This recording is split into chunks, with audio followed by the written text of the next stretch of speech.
Malcolm X. We'll also have an interview with two men who spent a lot of time at Malcolm's side as he attempted to elude assassination. We'll hear that harrowing story and more right after these words.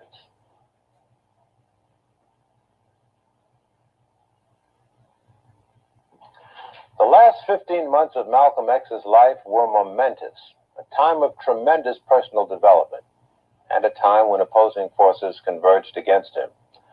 Up until November of 1963, he had been Elijah Muhammad's first lieutenant in the Nation of Islam, or the Black Muslims as they were also known.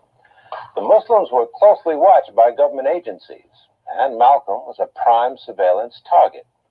Attempts were made to divide this group by infiltrating their ranks and playing one human failing against the other. Now, I have here several pounds of FBI files on Malcolm X alone that support what we say and much, much more. See? Let's take a look at one of these documents. The document is entitled, "The Rift Widens Between Elijah Muhammad and His Principal Lieutenant Malcolm X Little." Part of it reads, "Little has attempted to develop sympathy and backing for his position. Feels that Elijah Muhammad is in his declining years. Would not hesitate one moment to take over the leadership of the Nation of Islam. While Muhammad may be getting older, he is far from ready to hand over the reins."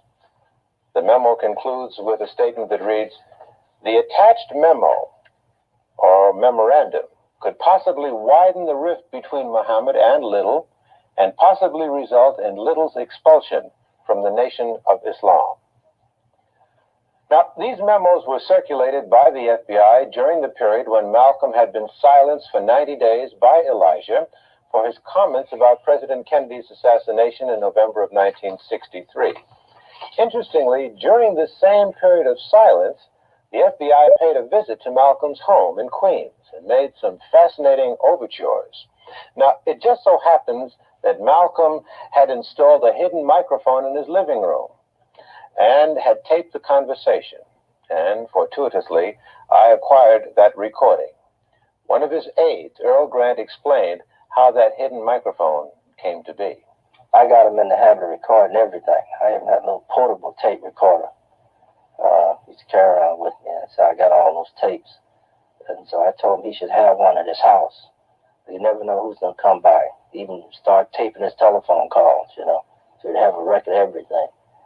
And so we had a very high quality machine. It was under his couch, and had a little switch he could click it on. And so that was set up for that kind of eventuality.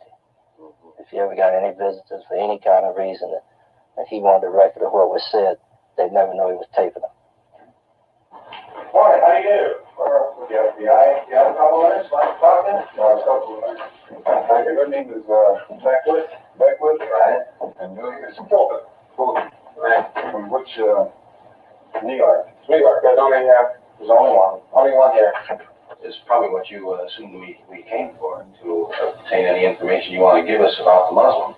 I didn't assume anything. No. That's a very general statement on my part, but as you know, we follow the activities of the Muslims as best we can. But we're always looking for new avenues of information, and who better than the head of the Muslims.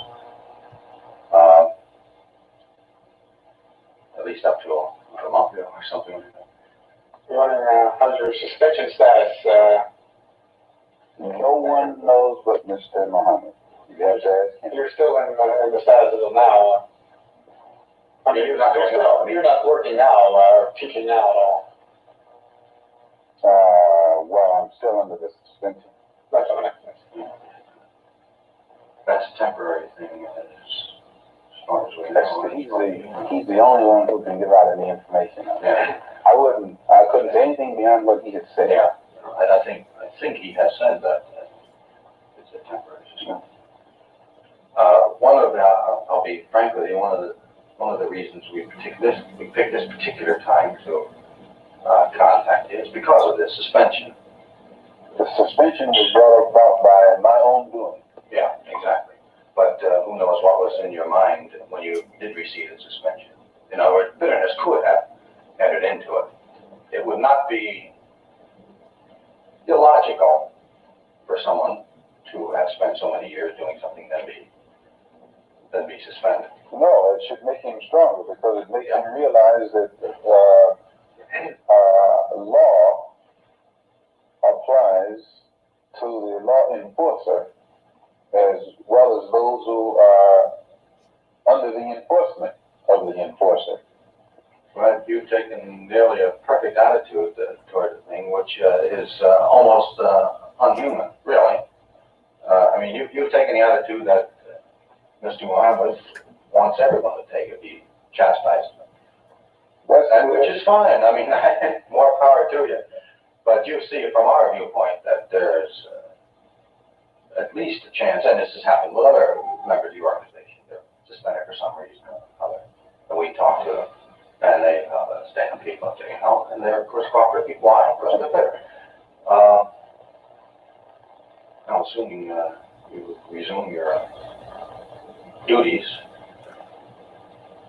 we would be, as you I'm sure know, interested in having you help us out. Help you out to do what?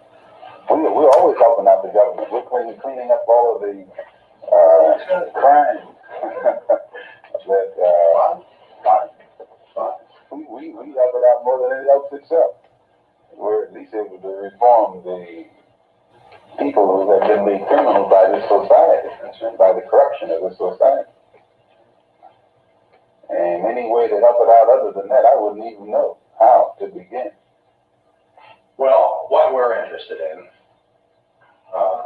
basically, are the people who belong, the names, the members. My telephone number is OL16320. Okay.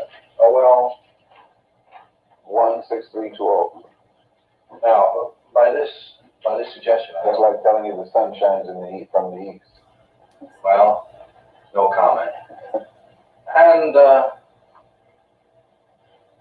teachings, plans, the programs. No teaching is more public than ours, and I don't think you find anybody more blunt in stating it publicly than we do.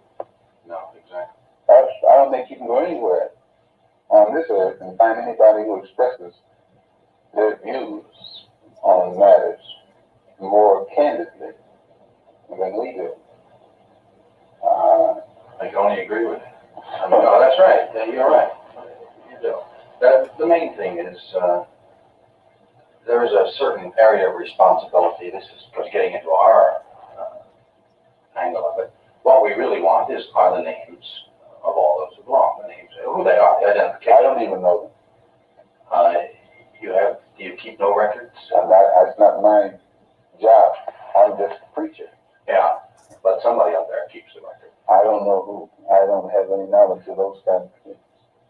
With all these other responsibilities I've had, it's difficult for me to work out names. Plus, you would insult my intelligence asking me for them. In fact, no, you would insult your own because it would mean that your own intelligence isn't heavy enough to weigh me and know in advance what I'm going to say when you ask that question. Well, without getting into an argument semantics there, you don't know until you ask. That's not semantics. That again goes into your psychology. We've had people not this group particular, other groups. Oh, yes. Who have been just as vociferous against wherever we're investigating as communists. Make a good case out of it. Communists for 20 years, they hate everything. Go interview them. You don't want to. Go anyway. So you go knock on the door. Where have you been? Oh, I want to tell you something. You never know the ask. And that's happened so many times.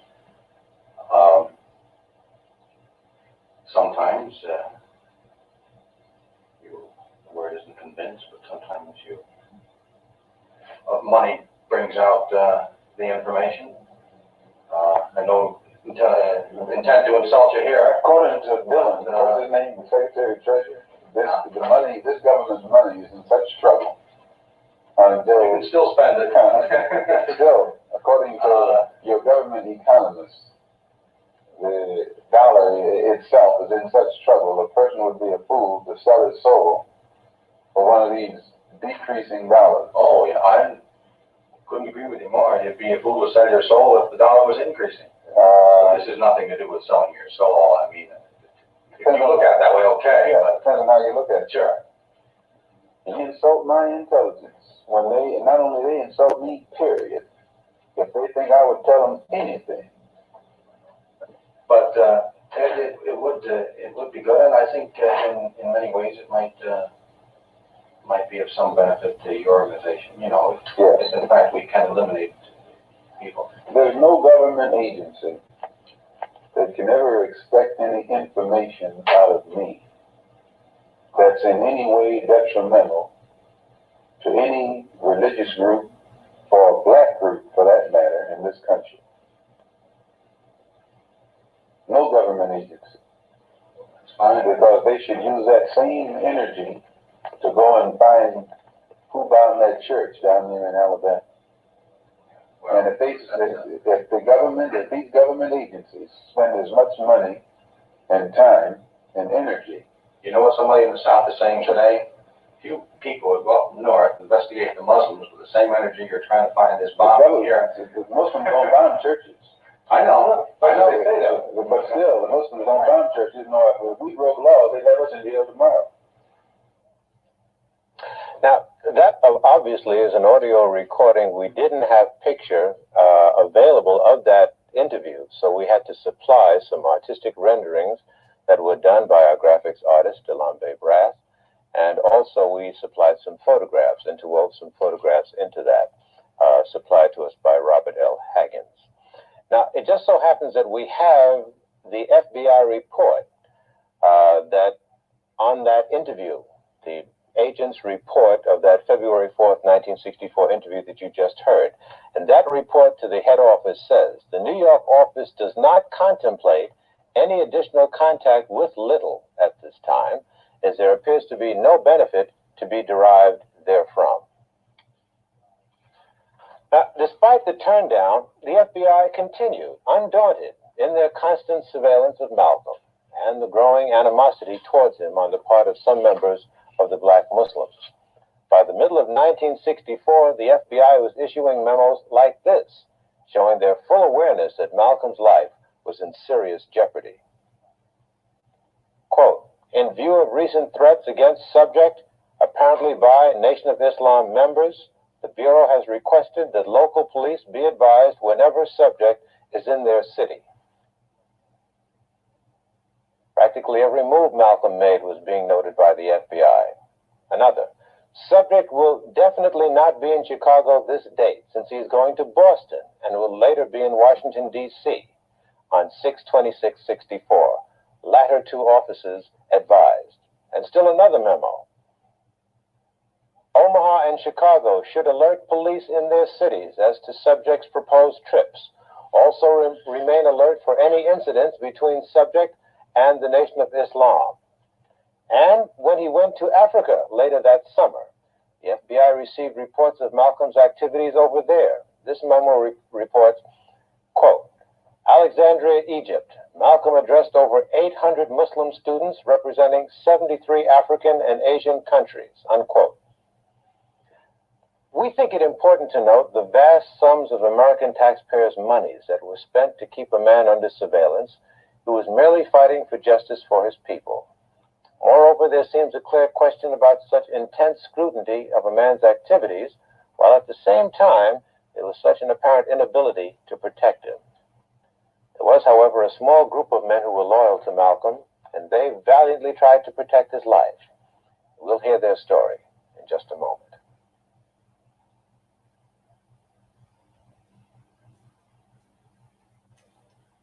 Earl Grant and Robert Haggins both spent a lot of time with Malcolm during those perilous last days of his life. Robert Haggins was a newspaper photographer at the time he met Malcolm, assigned to cover the Muslims, an assignment he really didn't want. I had covered a lot of religious organizations and subcultures and so-called cults and religion in Harlem, the Holy Rollers, churches over Christ, under Christ, in Christ, on top of Christ, and then the black Jews, and then we had a group called the Dumbala Whalens, the Voodooists, and crucifying chickens and animals and all kinds of gods that only appear when you've been under the influence or having consumed large amounts of alcohol. So I was fed up, and I tried to give the assignment to some of the other You photographers. thought this was just another cult? Another cult. A grown man calling himself X, didn't know his own last name. So that turned me off. I figured it's this guy calling himself Malcolm X. X meaning mystery. So I tried to sell the assignment. Another photographer would take the assignment and I would work in his place. I couldn't get anybody to take it, so I had to go out there. What was it about him that struck you? Well, for one thing, the discipline, the fact that everyone was organized, and the respect for each other, and the way Malcolm addressed me, sir, yes sir, no sir, the immaculate cleanliness, the restaurant, and the whole demeanor of Malcolm as an individual. And then when Malcolm began to explain to me about his name, about why he called himself X, and the fact that he refused to carry a slave master's name, and he went into a lecture on the word Negro, explaining to me that most English words derive its meaning from Latin or Greek, and in Greek, the G in Negro became C, which meant that Necro means dead, necropolis, necrophilia, necrosis. All of these terms relate to something dead, something without life. And then Malcolm looked at me and said, well, don't they call you a spook? You Negroes are spooks, a walking dead man. So, that day on the way home, I started thinking about this man and some of the things he talked about. And I wanted to know more about Malcolm. I wanted to know more about the movement. And that developed the fascination. Now, what was the extent of your relationship? Was it just that you were his photographer, or was it more involved than that? In the beginning, it was a photographic thing from the newspaper. Mm-hmm. Then I quit my job to work for Malcolm as his personal photographer. And the reason why, at that time, Malcolm had an uncanny sense of the value of the media and the value of pictures. He knew that the media was creating him in terms of being a monster. All of those early photographs of Malcolm depicted him as some kind of monster, fists clenched and blazing eyes and teeth clenched, all this sort of thing. So he wanted me to make photographs of him as a human being. And it was during this process that we became friends, and my relationship changed. I no longer was an impartial journalist as a photographer. I began to take pictures and also to think in terms of what kind of contribution I could make to him. Make to him? Yes, how I could help him in his movement. Because I would go out sometimes and meet with other members of various newspapers to find out how they felt about Malcolm, how they felt about Malcolm's movement. And I would sit down with him at a later date and explain to him how he was being depicted, how the public was seeing him. And in that way, I was able to help Malcolm to understand how his image was coming over. Why were you so concerned and obsessed with helping him? Well, I feel, as I do now, that Malcolm is the only leader we had, as far as I'm concerned. I listened to all of the other leaders at that time, and they all were involved with some segment of being an integrationist. They all wanted to lead our people into a movement where they would become invisible. But Malcolm wasn't doing that. Malcolm was the only leader out there that taught black people to be proud of being black and not try to be something that you could never be. And to go a step further, Malcolm thought that integration was ridiculous because a no minority group can bring about integration with the majority group. And so you quit a job, Yes, to go work for him. that's right. Now, as things got more and more dangerous, what thoughts ran through your mind? Did you ever feel as though you should jump ship because you knew that things were getting hot? Yes, there was times when I thought about that. And I thought about the danger, and I realized that it was possible that I could get killed. And I talked about that with my family, and I talked about the danger of sudden death, walking with Malcolm, taking pictures of Malcolm, because I knew that if a shotgun blast was coming at Malcolm and I was in the vicinity, I would probably get killed also. But I had faced many dangerous assignments prior to Malcolm X. And I was used to that. I took my chances. You felt for some reason that it was worth it? Yes, I do. In what way? Well, the role that Malcolm played in our society is something that we will learn to appreciate as time goes on, because sooner or later, black people will have to realize that the things that Malcolm was saying is true. They were true then, and they're true now. Do you remember the Nation of Islam? Yeah. But what happened? Did you ultimately leave? Yeah, I left. Why? Because there was nothing for me to do. They really didn't have any program for black people that had a lot of skills. The only thing they had for you to do is sell newspapers, and anybody can go out and sell newspapers. Now, you don't go to school and learn all these things and end up peddling newspapers. What kind of skills did you have to offer? Well, photography, electronics, and I'm a very good researcher. Mm-hmm. And I had some strange training in the service I used to tell Malcolm about. So even though you liked Malcolm, you couldn't cut the organization, so you left. Yeah. And then after the split, what happened? Well, after the split, I read about it in the newspaper. As soon as I read it, I knew something crazy was going on. Because nobody stops betting on a winning team unless you're going crazy. So when they put him out, I called him up the next day.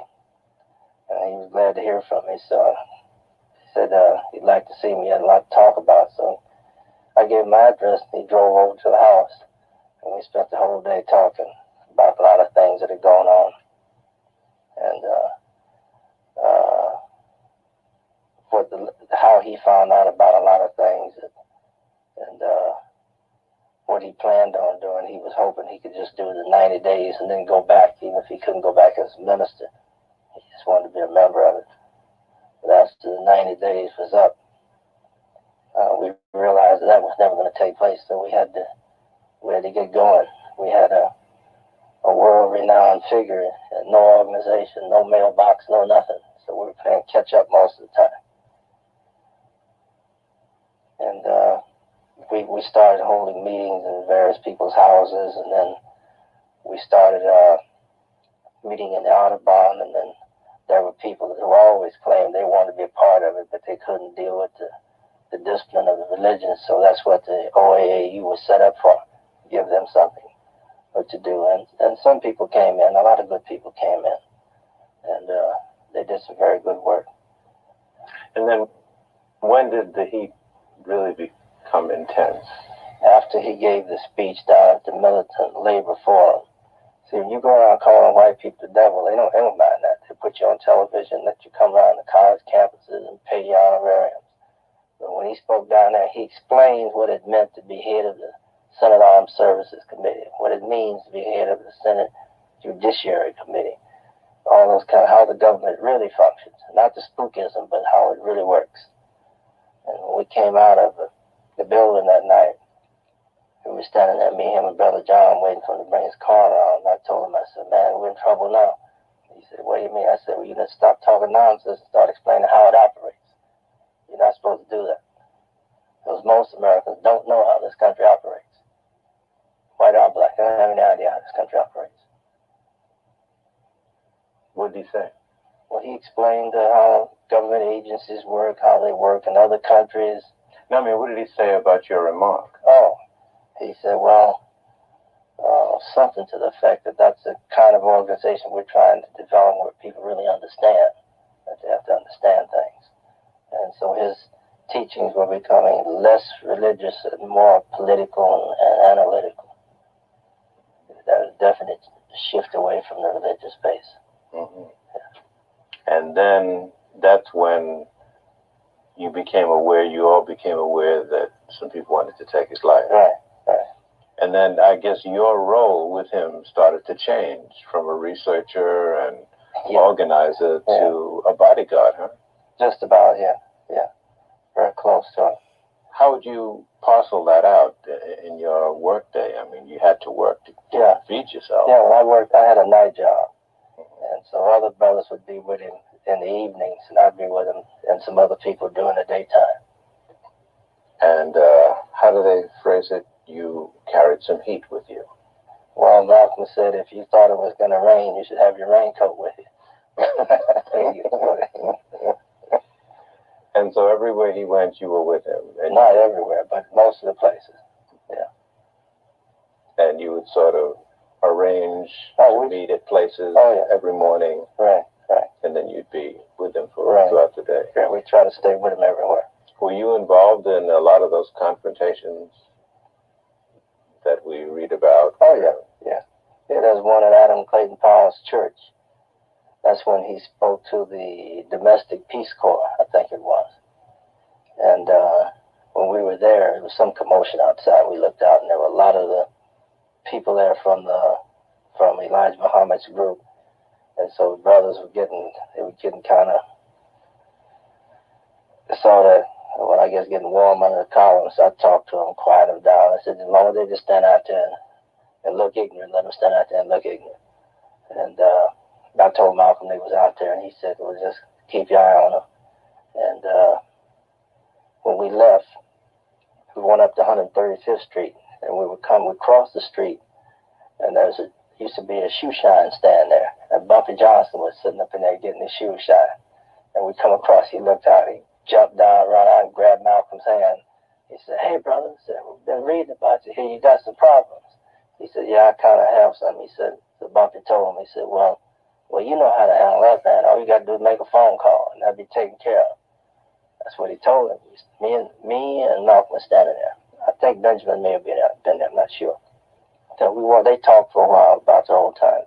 When we walked down 135th toward Lenox Avenue, I told Malcolm, I says, you know what he meant, don't you? He said, yeah, I know what he meant. He said, I don't want black folks killing black people. That was his attitude. And a lot of those people down there need to be told. The only reason some of them are still walking around is because Malcolm allowed them to keep walking around. Because there was another group of his old buddies from his running days out in the streets that came up to see him, came up to the Teresa Hotel, as a matter of fact. And I saw some of them about 2 weeks ago. I was with them. And I keep in touch with them. And they came up and offered their services just for old time's sake, because they take care of it, you know. And Malcolm, he would never let that go on. And he always told us we could defend ourselves but never attack them, because he didn't want us to, because he felt responsible for all those brothers being down there. It was listening to him that brought him in there, so he didn't, even though they were ignorant. And you can see where it's at. This guy that's in prison now, 14, 15 years later, he's beginning to understand that he was manipulated. Well, even back in those days, we knew somebody was running a game on them.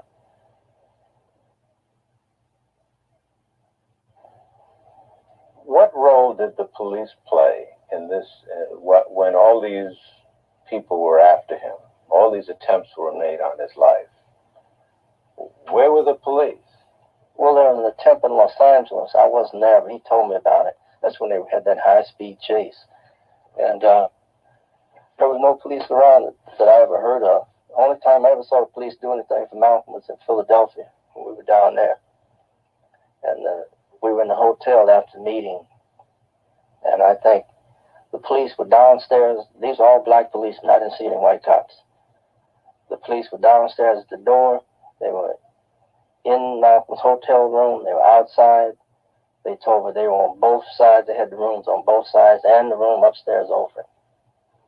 So in Philadelphia, you saw good police support, although you're not sure whether it came from the police department or whether these police officers, who you say were black, just took it upon themselves because they liked the man. Yeah. But anyhow, he was safe when he went to Philly. Man, they had shotguns everywhere. Yeah. They were not playing. But wherever else he went, there wasn't that kind of police concern or even anything near to it. Nothing. No way. But now it was clear. Everybody knew that he was being hunted, right, including the police. Yeah, I guess they can read. And yet the police were not running interference? No. No way. So what conclusions do you draw, and what conclusions did he draw at the time?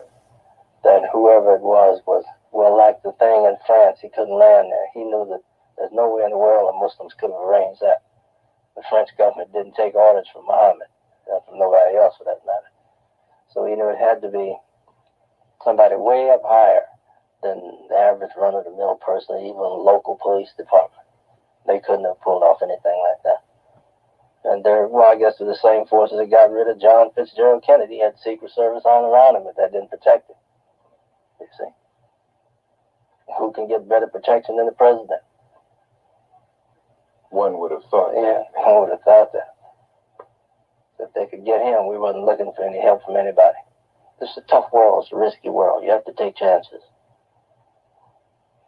Things belong to people who grab at them. You can't just sit back and wait for things to happen for you. The whole existence of black people in this country has been a struggle from day one. And what little progress we have made has been because somebody made it happen.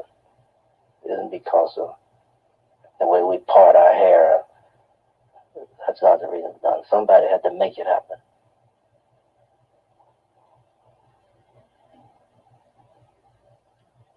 And that's what Malcolm was trying to do. He's trying to make it happen. And yeah, I even meet people now from Elijah's group. I see them all the time. They're in Harlem. Who just now, well, I guess in the last few years, beginning to see what was really going on then. The trick they were caught up in.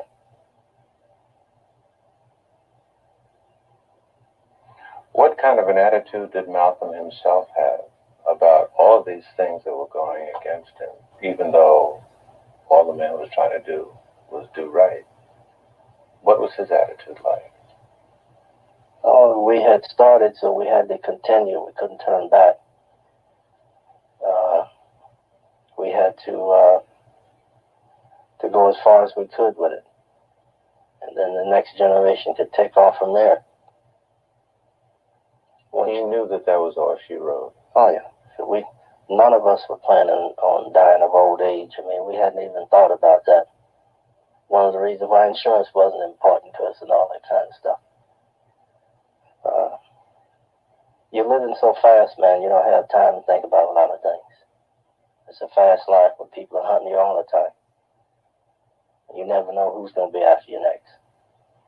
What was his attitude toward police, the Bureau, at that time?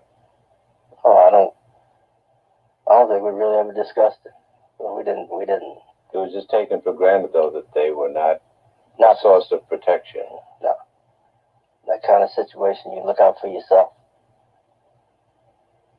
the best you can.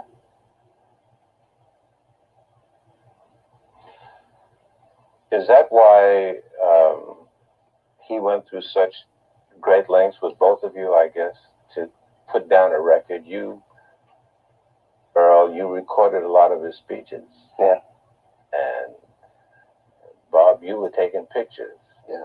Because he wanted to leave as good a record as possible of what he was about. That's right. In the little time that he had. Huh? Yeah, we knew that time was running out on us, and especially after the bombing of his house, but even before the bombing of his house.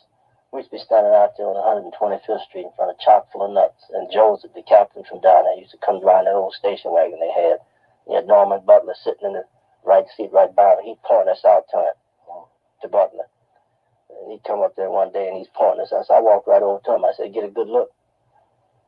And make sure you get a good look. And don't make no mistakes. And he started smiling. And he drove off. And then another time they came around in a car. We were coming out of the hotel with Malcolm. They pulled right up in front of the Teresa Hotel, and I walked right up to him, and he said something. I said, I'm like a brother. I just looked at him. I said, you make sure you get a good look at me. You just have to let people like that know that you scramble their eggs if you have to. Oh.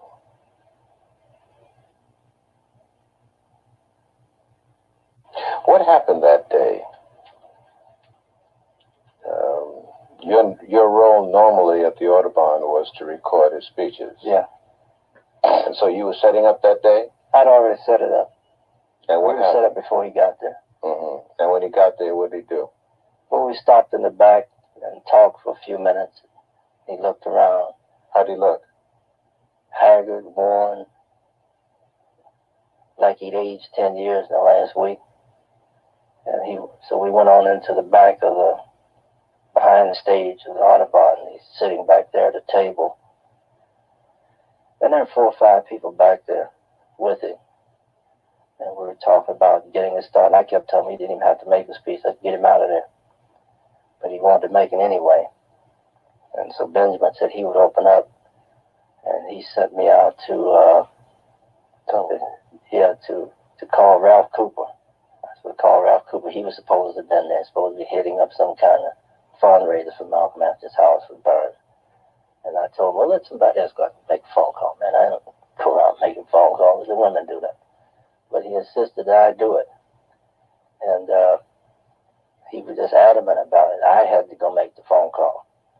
And when I went out, I was in the phone booth when I heard the first shot. And then there were some more shots. And then here come all these people just pouring out the door. And this guy later identified as Hare, whatever his name is.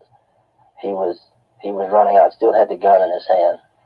And a bunch of people were kicking him and knocking him until they finally knocked him down. And they were kicking him all in the face and chest and everything. And as I remember him, he looked like a zombie. His eyes were bulging, like he was either high on something or he'd been hypnotized. I don't know what was wrong with him, but he just looked like a zombie. He never let out a sound. And they were about to kick his chest in, and there was no outcry of pain or anything. He looked like a robot. What did you do? Well, after this mob kind of got out of the doorway, had those big double doorways, I got into the room, into the main auditorium, and people everywhere. Some were laying on the ground, on the floor. A couple of them were shot. And I went past them, got up to the stage, and Malcolm was laying on his back, and Brother Lukeman was with him, and some other people. They were opening up his chest, and I saw all those holes. I knew it was over. Was he still breathing? No, I don't think so. I mean, it was so hectic, I don't think so. Brother Lukeman was there with him, and then so I just got my camera out to get as many pictures as I could of everything, because you always have a record of these kind of things. And then when after, I guess it sounded to me it was like 20 minutes or half an hour before the hospital people got in there from across the hospital. The Presbyterian was right across the street, and they wheeled him over there. And then they surrounded the place like it was Fort Knox. I don't know what the hell they think we were going to do. And they wouldn't let any of us in. We had to sneak Betty around the back of the place to get her in. And I came back down. There was a sister, I'll never forget it. She was standing up in the middle of Broadway crying. Standing right out, Miriam, she's one of the secretaries. And so I got with the brothers and I told them that it was all over and that everybody should He'd go home, just remain quiet. They want to run down and blow everybody at the Muhammad's temple. I said, man, don't be ridiculous. They never do this. They could never organize anything like that. So they all agreed with that, and they went home. And the next day, we went about, from that day on till the funeral, organizing the funeral, making sure it would be held, and getting the brothers who were going to be the pallbearers and all that. And there were bomb threats at the church, Reverend Childs' church. And we let it out that we didn't care what they said. We was going to hold Malcolm's funeral. Just didn't give a damn. We going to hold it anyway. See, when you understand that everybody dies, that nobody lives forever, then people can't threaten you. You can only be threatened if you're dumb enough to think you can live forever. Then people can threaten you. When you know that everybody out there in the cemetery is dead, there ain't no live people out there, that they all dead, then people can't threaten you. You can look any man in the eye and tell him to go to hell. And that was our attitude. And we were going to hold this funeral. We didn't care what anybody thought, man. We'll hold it anyway. So we held the funeral and got him out to the cemetery. We buried him, and that was it. But we kept the organization going as long as we could. Did you take part in that burial? Certainly, I was right there. Did you put scoops of earth on his? No, I didn't get that close. I was watching everything as usual. And what were nights like for you in those days immediately after the assassination? Oh, man, I don't think I got a 4 hours sleep straight at no time during that week. From the time he was, as a matter of fact, from the time his house was bombed until we buried him, I never got a full night's sleep. Till after that was all over. And then we had to keep the organization going as best as we could. Wait a minute, things were hot now. Certainly. So what happened? Did you stay in town? No. I had some place to go and stay. You always have some place to go. You should plan ahead. Anything you do, have a contingency plan. So you did leave town? No, I didn't leave town. I was right here in New York City. I just had some place to be. And didn't you ultimately go? Yeah. Before that, tonight, say when he was shot that Sunday night, you would never guess where I stayed. I stayed on Sutton Place. That's where I was. And an expensive bed, the chair in there cost $400. That's where I was. And then after that, somebody met me at the Apollo Theater the night they had the fundraiser there. Sammy Davis came up that night, Sammy Davis Jr., and told me that they had gotten word that I should take a vacation. And 3 days later, I was in Ghana.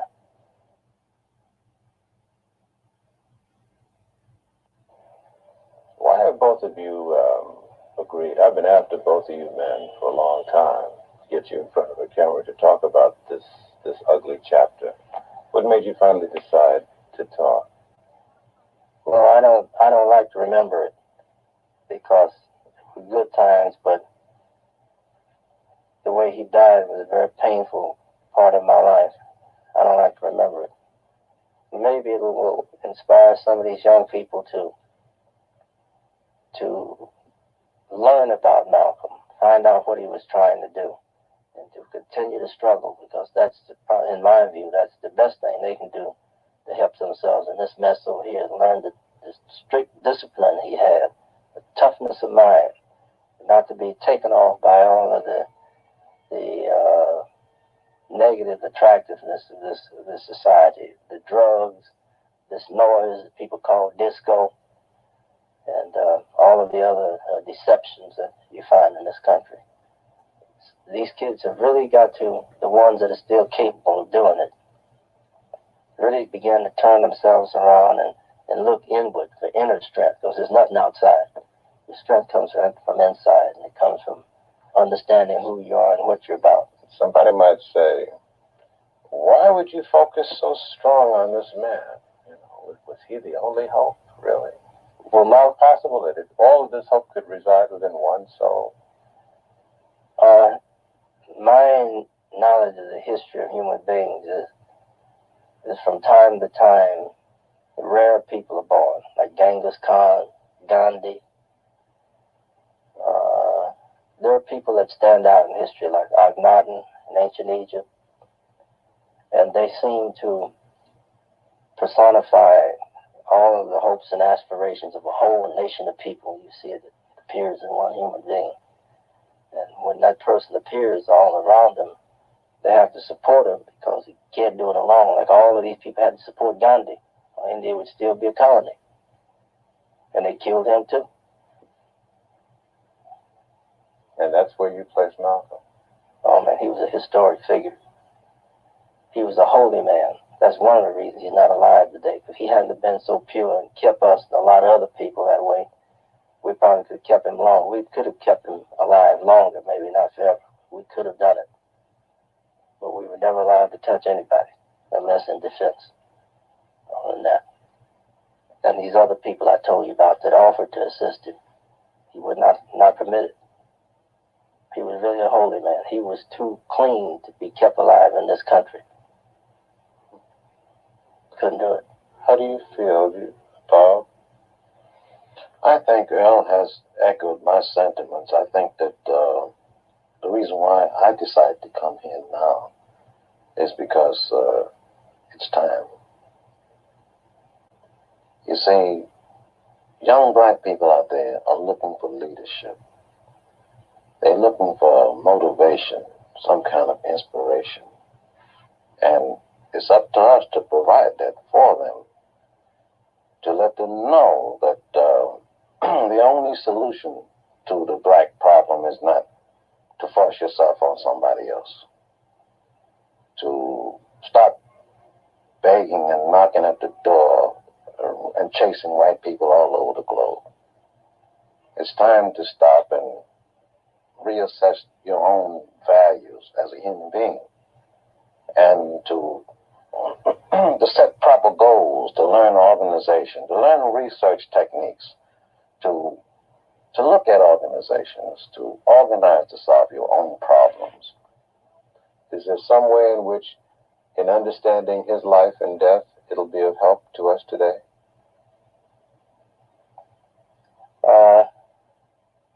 What they have to understand, well, Americans, people in this country in general, are known for not knowing very much about the past. They have to understand, especially this young generation, that a lot of these people with their MBAs and their sports cars and their corporate vice presidencies, they have to know that they're not there just because of the way they wear their clothes or the way they part their hair. Somebody paved the way for them to get there, and that they owe some debts, and that they have a responsibility to history to do something else other than just check cashers every week. They have a role to play. They have a people to serve. And unless they do that, as George Santayana said, people who don't understand the lessons of history are doomed to repeat them. And there were a group of people in Europe a few years ago who thought they were just other Germans. They thought they were super Germans. Unfortunately for them, that wasn't so. And you've got a lot of people, a lot of our younger people coming out of these schools and going into these corporations. They think they're just another corporate figure. Well, that's not so. No way. That's not so. They're only there because somebody paved the way, and like those kids down in the South, that church that was blown up, like preachers down there were trying to get people to register to vote that were killed. Dr. King being killed. Medgar's. All this younger generation need to have it burned into their brain how they got where they are, and that the road was not easy, and that they are not in heaven. That's one of their main problems. They think they're in heaven now, but they're not. They're still here.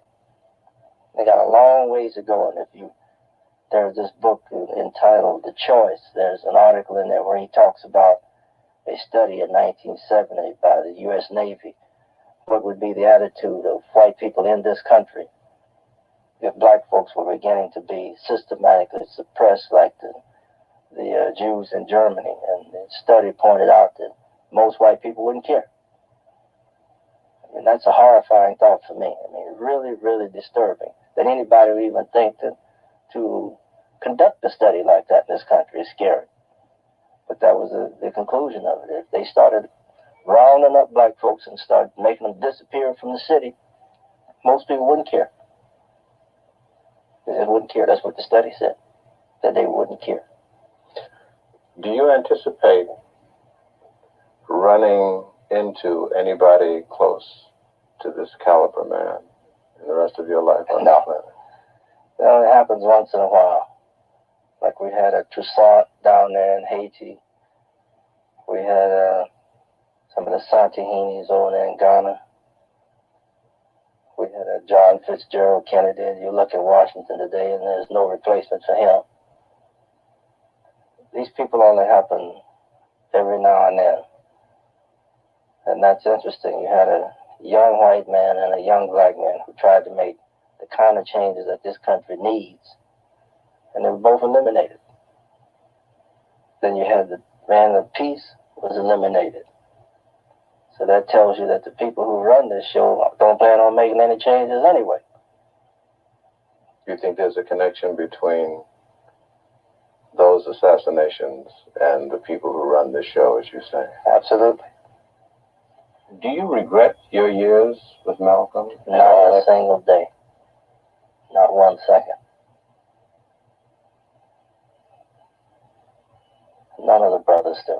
It was the best thing ever happened to us. What was it about him that made you willing to lay down your life for him? Well, for one thing, he was honest. He never lied. If he ever said anything to you, you could bet on it. And he was sincere in what he was trying to do. And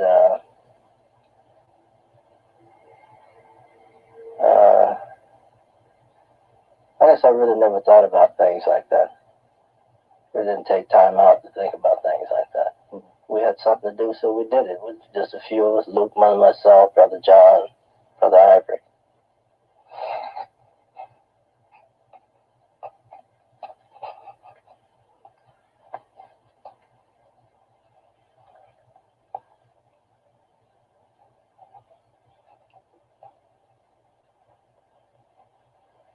What is it that hurts you so when you talk about those days? Oh.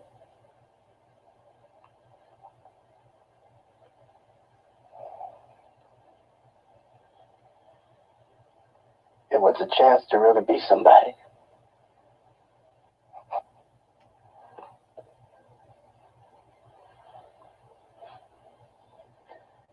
This country doesn't allow black males to mature. It allows them to grow up physically, but not to mature. Mentally, intellectually, spiritually. And Malcolm gave black men that chance in this country.